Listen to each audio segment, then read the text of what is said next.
Adaptive Cruise Assist works in conjunction with the lane guidance system and is one of the key elements of the Audi driver assistance features. The system helps maintain a distance from a vehicle driving ahead, braking and accelerating as necessary. The additional lane guidance assists the driver with corrective steering to help keep the vehicle in the center of the lane. On open roads with no traffic, Adaptive Cruise Assist functions the same as standard cruise control. When approaching a vehicle driving ahead, the Adaptive Cruise Assist automatically maintains a preset distance within the limitations of the system. To set the distance from vehicles ahead, tap the rocker switch on the lever.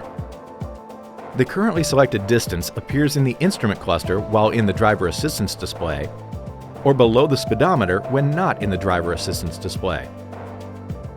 To increase or decrease the distance in increments, tap the rocker switch up or down. The greater the speed, the greater the distance necessary for safety. There are 5 distance settings, indicated by bars in the display. The more bars, the greater the distance. Distance is determined by the time interval between the vehicles and can vary depending on vehicle speed. In stop-and-go traffic, if a vehicle ahead comes to a stop, the Adaptive Cruise Assist is designed to automatically brake and remain at a stop.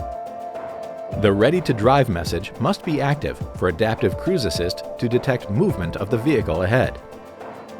If you are stopped for a certain amount of time, the message will turn off and the vehicle will not accelerate automatically. To reactivate Ready to Drive, pull the lever toward you to the resume position and release. You can also resume Adaptive Cruise Assist with a gentle tap on the accelerator pedal. To turn the system off completely, push the lever away from you to the second detent position. The indicator light will go out, and the previously set speed will not be stored. Adaptive Cruise Assist also works in conjunction with other driver assistance features. Please see the owner's manual for details on these functions.